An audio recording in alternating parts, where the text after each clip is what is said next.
Espero que hayan tenido chance de estudiar la presentación del día de hoy. Vamos a comenzar con esa clase que le llamamos clase 1. Y vamos a hacer una introducción a los sistemas de control. Recuerden que en el curso anterior nosotros aprendimos a analizar sistemas. Y en este curso, en el curso que están llevando este cuatrimestre, van a aprender a controlar sistemas, lo cual es diferente. Entonces, primero que nada, un sistema de control automático es un conjunto de componentes físicos conectados o relacionados entre sí, de manera que regulen o dirijan su actuación por sí mismos, es decir, sin intervención de agentes exteriores, corrigiendo además los posibles errores que se presenten en su funcionamiento. Aquí tenemos un ejemplo bastante representativo de lo que es un sistema de control. Aquí lo que tenemos es un tanque de agua. Denme un segundo para ver si tengo animaciones. No tengo, creo que no tengo. Ok. Entonces aquí lo que están observando es un tanque de agua. Como el tanque de agua que pueden encontrar, por ejemplo, como parte de la infraestructura que utilizan las asadas o cualquier empresa pública de acueductos y alcantarillados, que en Costa Rica son estatales en un 100%. Entonces, tenemos un tanque de agua y tenemos un nivel, digamos, un nivel de agua, y usualmente lo que se anda buscando es que el tanque tenga un nivel deseado de líquido, en este caso de agua. Entonces, aquí distinguimos dos conceptos muy importantes en sistemas de control: el valor actual y el valor deseado. El valor actual es el valor actual de la variable que nosotros estamos controlando, y el valor deseado es el valor que nosotros deseamos, el valor que nosotros queremos para esa variable. En este caso, la variable que nosotros estamos controlando es el nivel del agua. Entonces siempre vamos a tener un valor deseado y un valor actual. Usualmente en un sistema de control manual vamos a tener una persona, y esa persona va a estar observando el nivel de agua y va a estar analizando el valor actual. Y, por ejemplo, si el valor actual está por debajo del valor deseado, seguramente va a abrir esta llave. En caso contrario, cuando el valor actual está por arriba del valor deseado, va a cerrar esta llave. A ese tipo de control manual le llamamos justamente control manual y no control automático.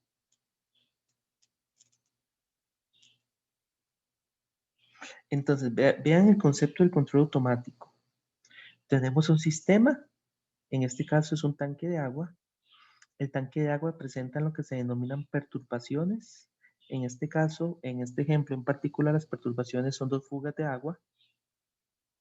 Y nótese cómo la persona utiliza y realiza control manual. Si el valor actual está por debajo del valor deseado, él va a aumentar el flujo de agua. Y cuando el valor actual está por arriba del valor deseado, va a disminuir el flujo de agua.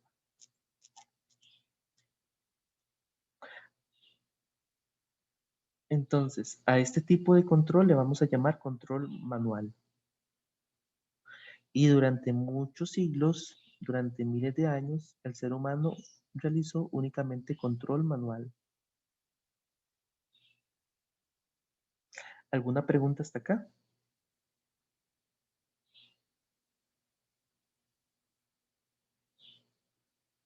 Entonces, vea qué interesante, ¿verdad?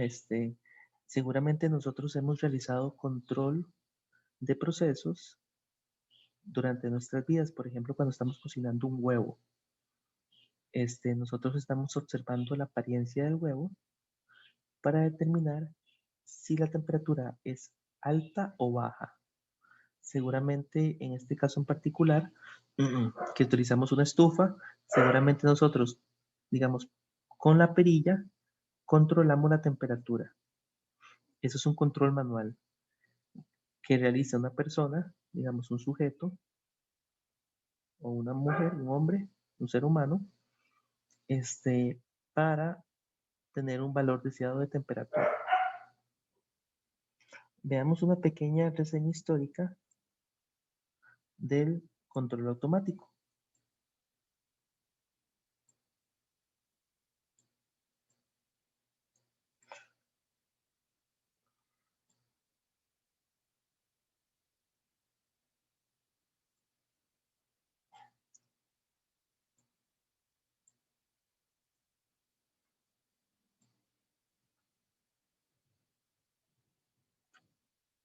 Vamos a ver si lo ven.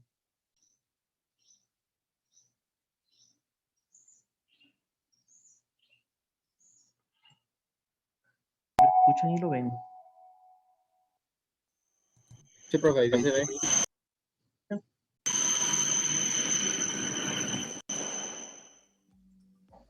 Hola, ¿qué tal? Soy el doctor Marcos Ángel González. En este módulo veremos un poco de la historia de los controladores y su aplicación. Ahora que sabemos qué es el control de sistemas físicos, una pregunta a responder es ¿cuáles fueron los primeros controladores? Si bien la teoría de control es relativamente joven, su aplicación en sistemas automáticos en realidad es más antigua de lo que pensamos. En este módulo veremos solo algunos ejemplos representativos de las aplicaciones del control a lo largo de los siglos. Remontémonos a la Alejandría del siglo III a.C. Allí vivía un matemático e inventor de nombre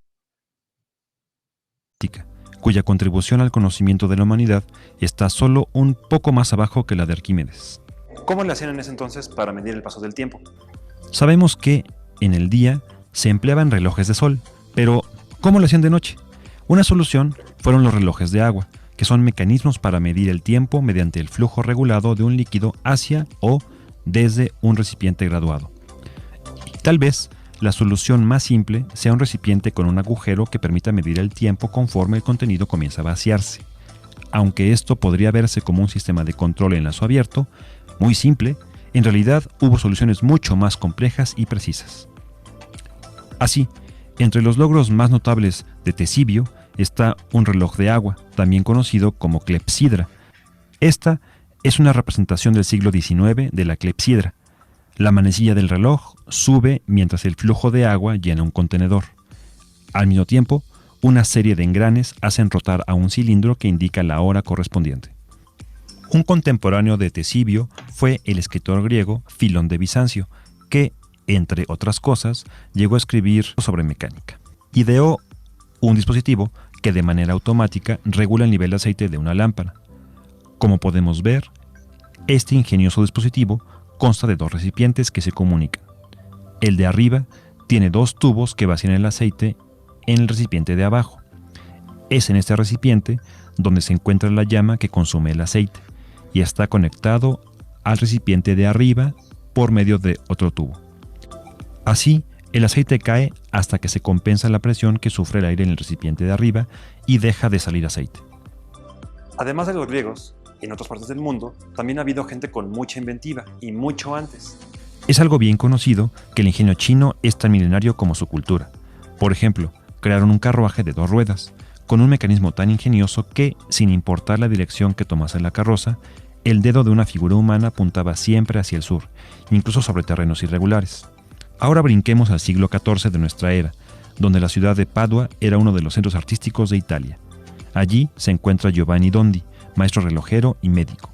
Entre sus inventos se encuentra el astrarium, que es un dispositivo que sirve para modelar el sistema solar, compuesto simultáneamente de un reloj astronómico y de un planetario, el cual no solamente propone una solución para la de por sí difícil medición precisa del tiempo, sino que además incorpora un reloj astronómico que proporciona información relativa a la posición del Sol, la Luna, las constelaciones zodiacales y algunas veces hasta el movimiento de los planetas mayores. 2 siglos después, en el norte de Europa, nos encontramos a Cornelis Drebbel, constructor e inventor holandés renombrado por haber construido el primer submarino que se conozca allá por 1620. El diseño original no fue suyo, sino de William Byrne en 1578. Ambos trabajaban entonces para la Marina Real Británica. El sumergible fue construido en un marco de madera forrado de piel. Drebbel tuvo muchas otras ideas brillantes, entre ellas la primera incubadora de pollos, con un termostato de mercurio que de manera automática mantenía la temperatura constante. Este es uno de los primeros dispositivos de control realimentado que se conocen.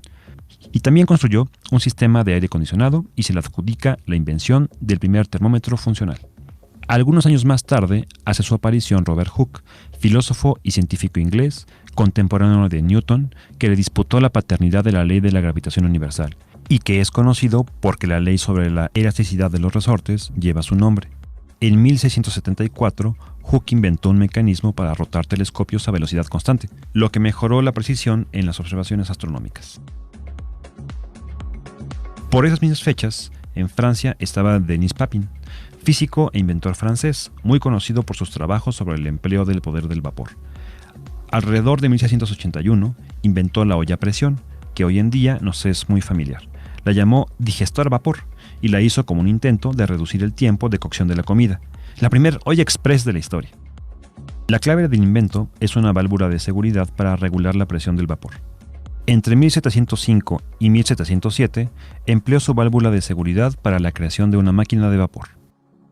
De regreso a Inglaterra, unas décadas después, tenemos a Thomas Newcomen, herrero e inventor. En 1712, asesorado por Hooke, creó la máquina de vapor atmosférica o máquina de Newcomen.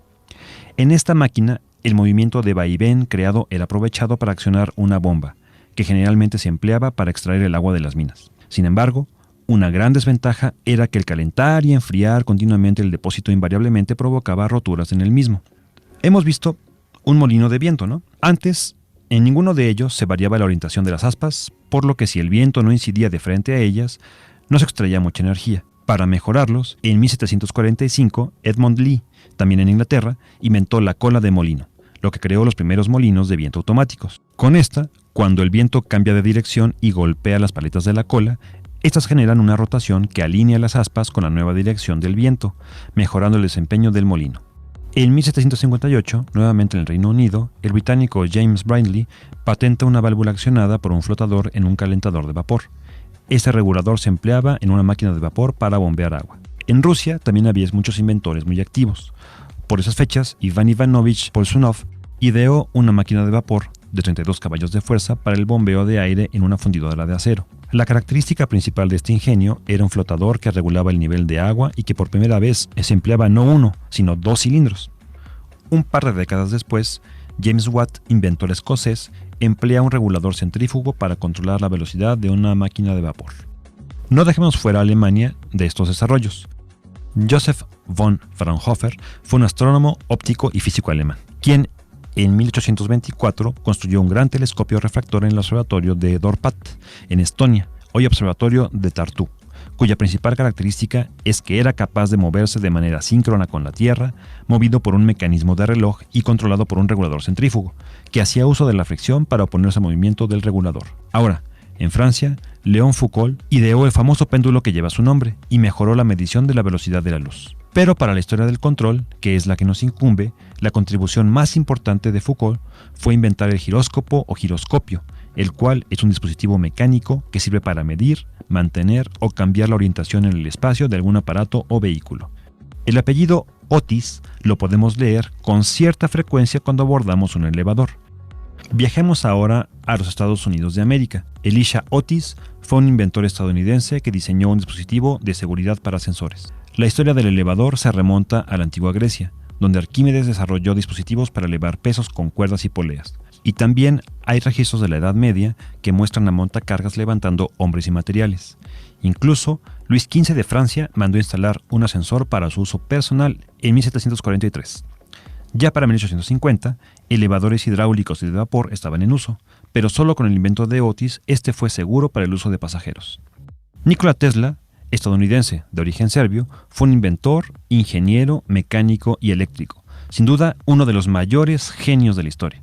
En 1898, Tesla presentó en la ciudad de Nueva York el bote hélice controlado por radio, el teleautomatón RC, considerado el primer prototipo de cualquier dispositivo controlado de manera remota, ya sea por tierra, mar o aire, el primer aparato con control remoto. Volar fue por centurias uno de los sueños perseguidos por el hombre. Muchas personas lo intentaron durante muchos años, entre ellos el mismísimo Leonardo da Vinci. Aquí podemos ver diferentes dispositivos que él ideó para ese fin. Por ejemplo, el paracaídas, las alas para vuelo e incluso el helicóptero.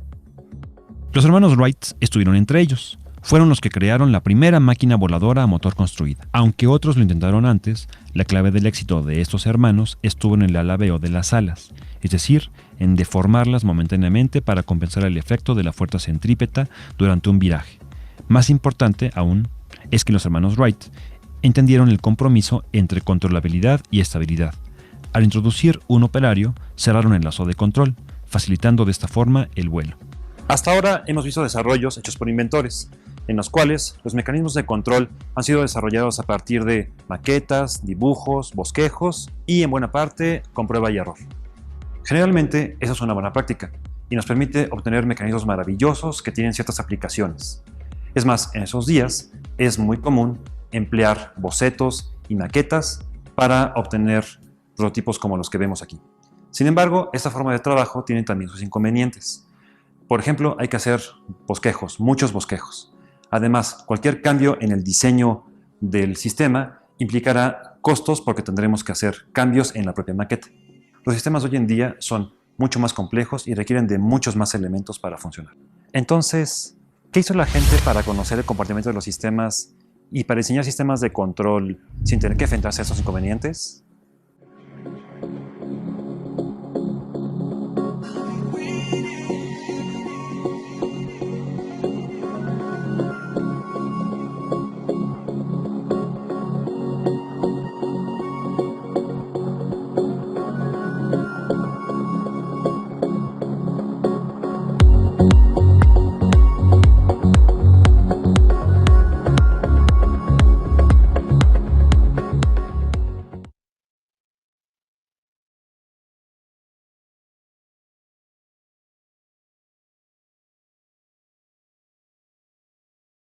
Hola, este es el primer video del curso de control automático, en el cual haremos una introducción al tema. Ok, vamos a ver la siguiente presentación. En esta presentación se sigue dando una reseña histórica acerca del control automático. Aquí lo tienen. Hola, este es el primer video del curso de control automático. Ese no es. La definición de algunos conceptos básicos y fundamentales sobre control automático. Ctesibius is a figure who is often forgotten in history, yet his work paved. Este video es un poco más, se profundiza un poco más, digamos, en este tema. Y el quiz que se les va a asignar el día de hoy, bueno, varios me pidieron que lo hiciéramos en forma sincrónica. Entonces yo lo que voy a hacer es habilitar hoy antes de medianoche, se habilita el quiz número 1. Es un quiz asincrónico, tienen una semana para completarlo y va a estar basado en estos dos videos acerca de estas dos reseñas históricas. Paved the way for a technical revolution, the measurement of time.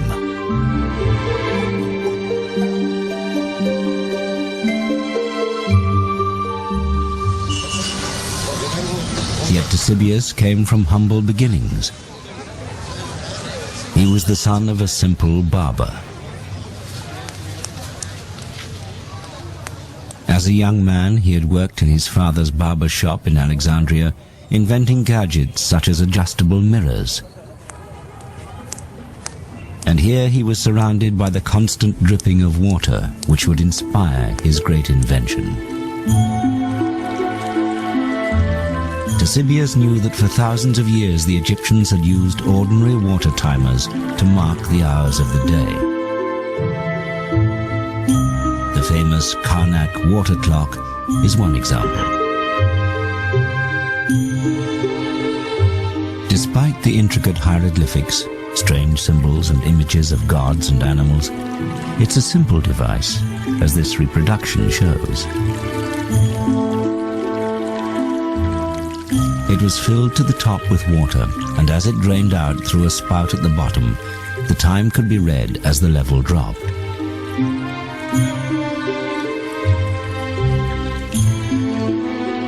Markings inside showed the passing hours, but these varied as the number of hours from sunrise to sunset varied from month to month. The clock allowed the ancient Egyptians to measure the passing of time during the day or night, but this was still only a timer, not a constant clock. In sophisticated ancient Greek society, the ability to tell the time accurately had become extremely important. Their society needed order and schedules, which meant they had to be able to tell the time accurately. Sundials could be used at certain times and can be seen on important surviving municipal buildings such as the Tower of the Winds in Athens.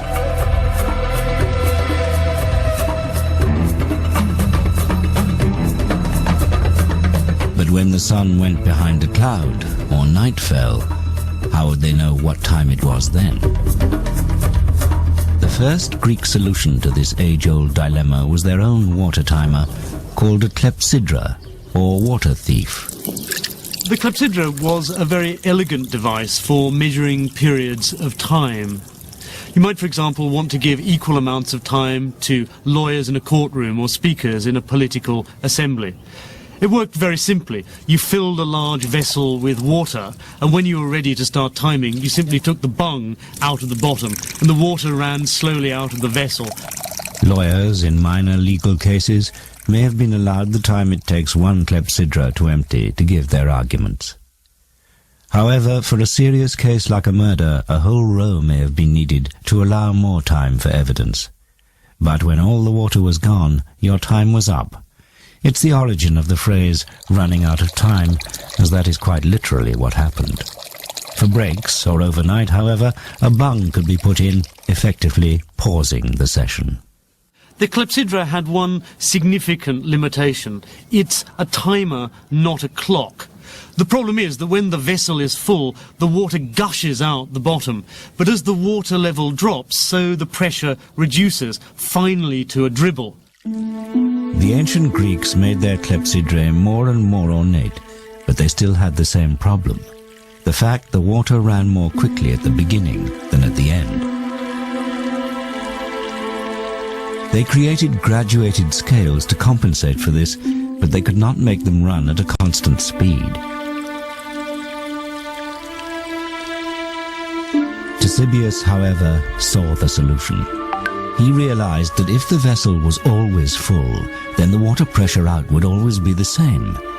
If he could master that, he knew he could create an accurate device which would change the world. This then was the challenge he decided to set himself. Ctesibius saw that the way to simplify the Egyptian clepsydra was not to utilize outflow of water, but to try and obtain a uniform inflow of water.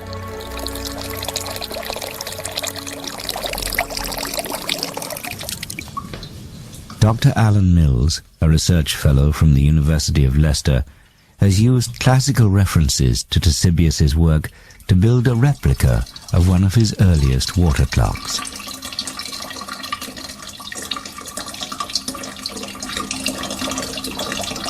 It's very sophisticated. It's one of these inventions that's easy once some genius has thought of it. The challenge was to keep the reservoir of the clepsydra full at all times. And this is how Ctesibius did it. Firstly, he added another water tank above the main reservoir. This poured water into the top faster than it could flow out, meaning the reservoir was always full. And any excess water could just run off into an overflow container. The water would always come out of the reservoir at the same speed. Now Ctesibius just had to measure it. To do this, he decided to put another water tank under the constant outflow. In this container, he placed a float with a pointer on top and a scale next to it. When the level of the water rose, the pointer rose at a constant speed. It was a stroke of genius. Ctesibius had created the world's first mechanical clock, thanks to the dripping water in a barber's shop.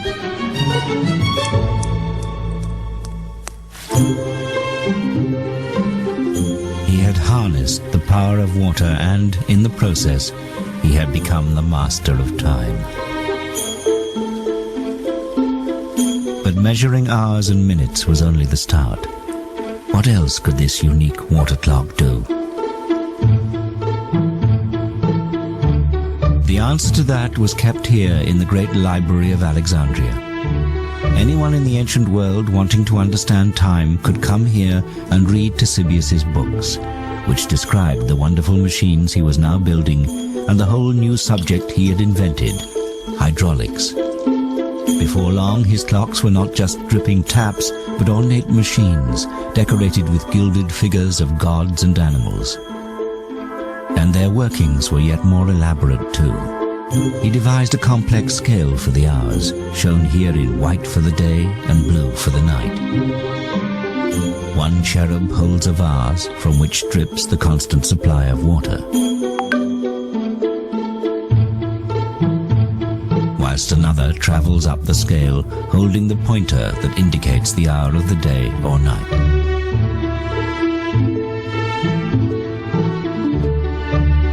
But that was only the start.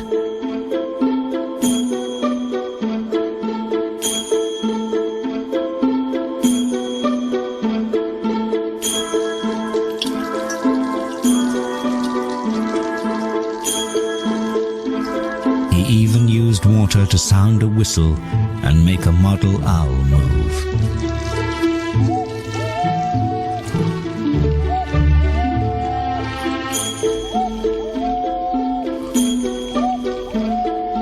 He had invented the world's first cuckoo clock. The increasingly complicated series of gear wheels also allowed the scale to rotate very slowly to indicate the days within each month of the year. This clock was also now a calendar. An automatic, day and night, month and year, cuckoo clock.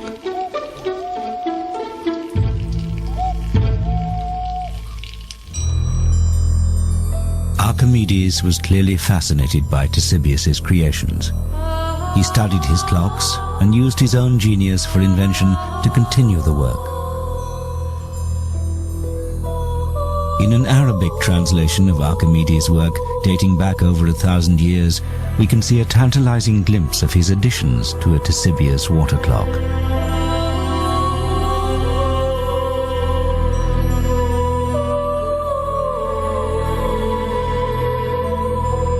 This modern reconstruction shows Archimedes' elaborations to the Ctesibius clock.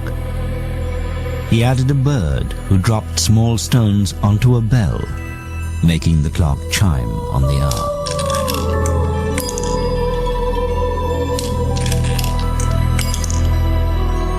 The woman is a gorgon with snakes for hair. When the bell chimes, you look up to see her eyes change color, indicating the time. This is the first automated chiming clock in history. One can only imagine the spectacle when Archimedes unveiled his daring design. In Greek mythology, anyone who looked into the eyes of the Gorgon would be turned to stone. But with Ctesibius's help, Archimedes could be the man who dared to look into the face of the Gorgon. So much information has been lost that Ctesibius has been largely forgotten.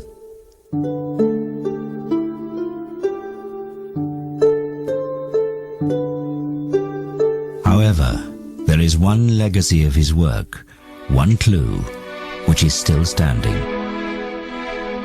This unassuming tower, tucked away in a corner of Athens, is one of the best preserved buildings from antiquity. Its survival, almost untouched, is a miracle, and one due to the fact that for centuries it was believed to be the tomb of the philosophers Socrates and Plato. But this isn't a tomb. Carved on its 8 faces are clues to its real use. On each side, a worn sculpture of each of the 8 winds can still be seen, along with the sundial. It was actually built by an astronomer around 200 years after the death of Ctesibius, but is a monument to his genius. This building, now known as the Tower of the Winds, was the public clock of ancient Athens. Inside this tower, there once stood a huge and complex water clock based on a Ctesibius design.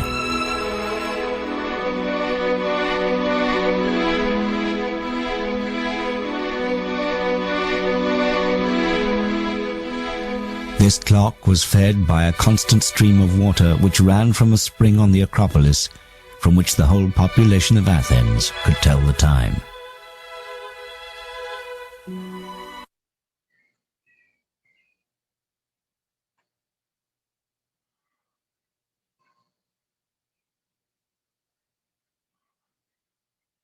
Hola a todos, espero que se encuentren muy bien. En esta sesión de video de YouTube vamos a ver un poco de cálculo diferencial aplicado a las clepsidras. Las clepsidras son...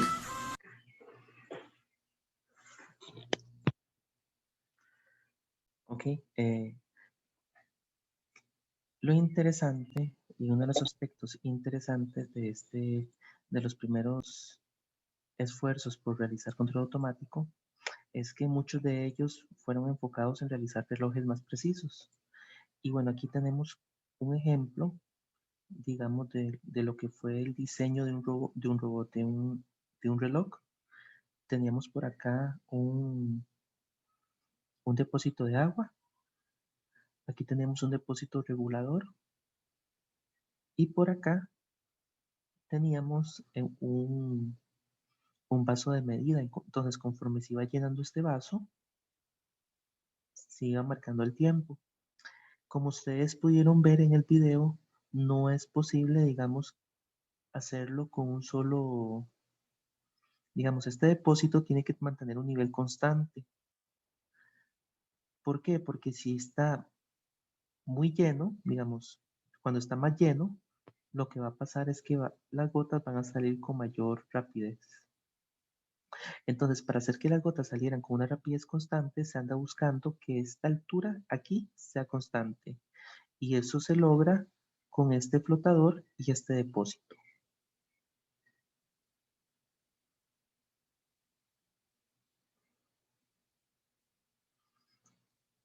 Entonces, el primer sistema con retroalimentación, porque este sistema no tiene retroalimentación, el primer sistema con retroalimentación fue inventado por Cornelius Drebbel. Y el trabajo más significativo de Cornelius, que fue el que inventó el primer sistema realimentado, es decir, que la salida, ahorita vamos a ver un ejemplo de un sistema realimentado, pero que la salida, digamos, la medición de la salida se alimenta la entrada, la realizó Cornelius. Aquí tenemos un pequeño video que muestra lo que es una pequeña reseña histórica de la invención del submarino por parte de Cornelius.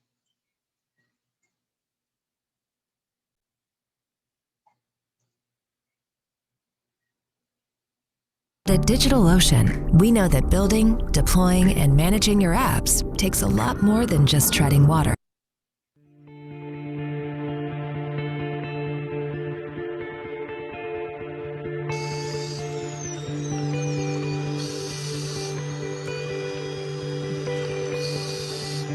Este vehículo es un moderno submarino turístico que navega por las aguas de las Islas Canarias.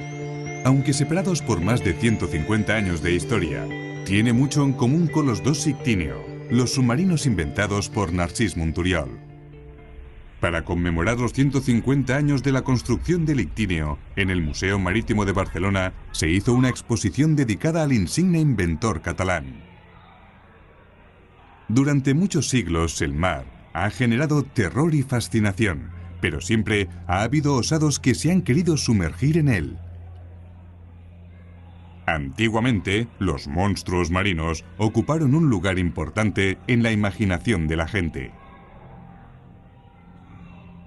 Pero la inquietud del espíritu humano hizo que se fueran desarrollando técnicas que permitían trabajar bajo el agua durante cortos periodos de tiempo.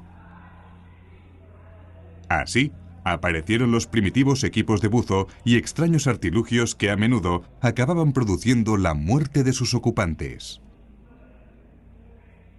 Con todos estos precedentes, después de observar los riesgos que corrían los pescadores de coral de Cadaqués, Narcís Monturiol se propuso construir un aparato que permitiera navegar sumergido y con total seguridad. Contando con la colaboración de ingenieros y científicos, Monturiol fue capaz de determinar las funciones básicas que debe tener un submarino y de construir un aparato que las cumpliera.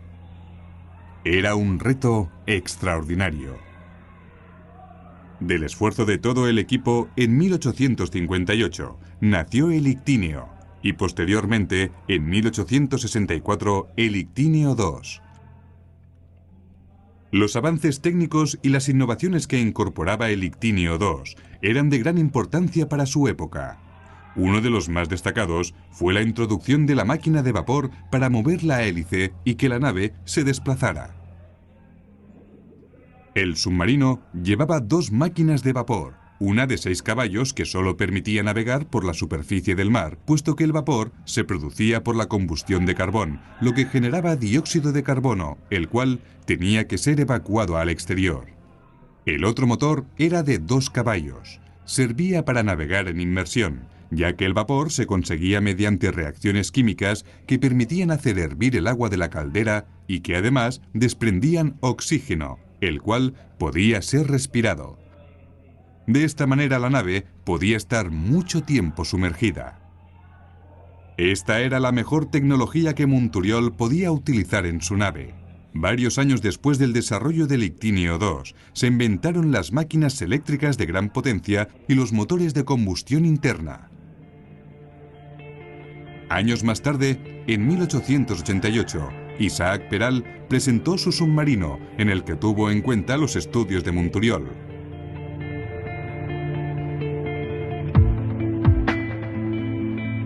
Los modernos submarinos aún siguen muchos de los principios descubiertos por Narcís Monturiol, un genio desconocido para mucha gente.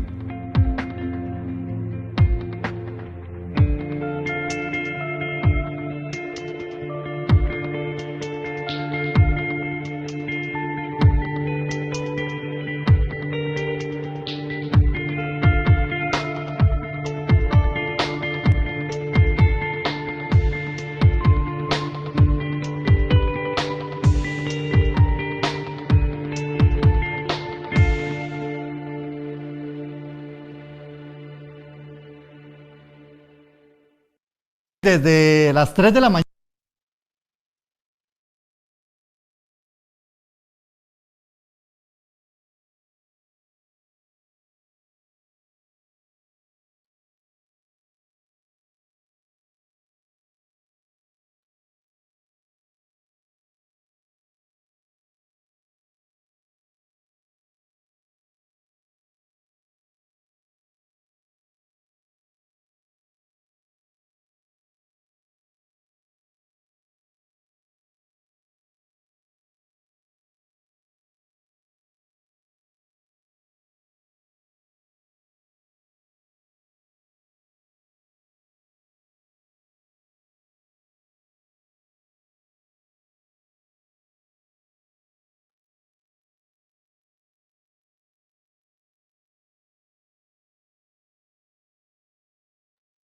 Físico Denis Papin en 1680, aunque esta que mostramos aquí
un aparato que se usa para esterilizar instrumentos de laboratorio o material sanitario, ya que las bacterias no sobreviven. Creo que se pegó. Entonces voy a volver a poner el video, como por acá. Papin fue inventada por el físico Denis Papin en 1680, aunque esta que mostramos aquí fue construida entre 1840 y 1850. En general, consta de una especie de vaso de paredes gruesas de metal, bronce o hierro, con una tapadera que se cierra herméticamente con un tornillo y lleva una válvula de seguridad para que no reviente. Sirve para someter un sistema a una presión elevada, hasta 5 o 6 atmósferas. En condiciones normales estamos a una atmósfera de presión, y así poder dar a los líquidos una temperatura superior a su punto de ebullición normal. Esta es la precursora de la olla express, que se comercializaría en el siglo XX, y ambas se basan en el mismo fundamento. Al no poder salir el vapor, la presión aumenta, con lo que los alimentos se cuecen antes. De hecho, para la presentación de su invento ante los miembros de la Royal Society londinense, el 12 de abril de 1682, Monsieur Papin preparó una cena en la que todos los platos fueron cocinados en su marmita, y tanto hizo las delicias de sus invitados que se comieron hasta los huesos de los pichones y las espinas del pescado de lo reblandecidos que estaban. Un par de apuntes finales. Primero, que Jerónimo de Agence, ingeniero al servicio de Felipe III, y que vivió entre 1553 y 1613, obtuvo una patente de una máquina de vapor de características semejantes a la de Papin, bastantes años antes de que éste inventase la suya. Y segundo, que la marmita de Papin es asimismo la precursora del autoclave, un aparato que se usa para esterilizar instrumentos de laboratorio o material sanitario, ya que las bacterias no sobreviven a estas temperaturas.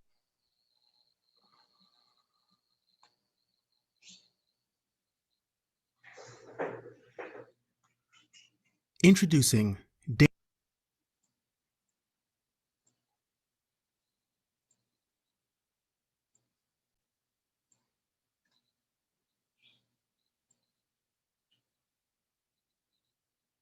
Ok, hasta aquí sería la clase del día de hoy. La siguiente semana vamos a introducir lo que son sistemas de control realimentados. Por el día de hoy, recuerden que antes de medianoche, posiblemente a medianoche, les estaría habilitando un quiz. Ese es el quiz número 1 y se va a basar en estas reseñas históricas, particularmente los dos primeros videos que vimos, que fueron este de acá y este otro, de las diapositivas 6 y 7. Eso sería todo por el día de hoy. Vamos a hablar también de lo que sería la tarea número 1. La tarea número 1 consiste en lo siguiente. Voy a enviar los detalles ahorita de forma más clara al campus virtual, pero sería básicamente la implementación de un reloj de agua utilizando un diseño similar al de Tecilios. No tiene que ser igual, pero sí un diseño similar al de Tecilios. Entonces lo que van a hacer es implementar un reloj de agua en sus casas utilizando baldes de agua y todos los elementos con los que tengan en su casa que les va a permitir elaborar un reloj. ¿Se animan a hacer ese reloj de agua? Utilizando los baldes de su casa. Sí, profe, eso está como los de Art Attack, cuando le pedían a uno tener un meteorito, un hueso de dinosaurio. Bueno, pero vamos a ver. Sí, esa sería la tarea número 1 y el quiz número 1, que recuerden que lo voy a poner antes de medianoche. Eso sería todo por el día de hoy. Les recomiendo estudiar bastante los videos para el quiz Recuerde que el quiz consiste en 4 preguntas para las cuales tienen 20 minutos, pero van a tener una semana completa para terminarlo, para responder. Una vez que lo abren, tienen 20 minutos.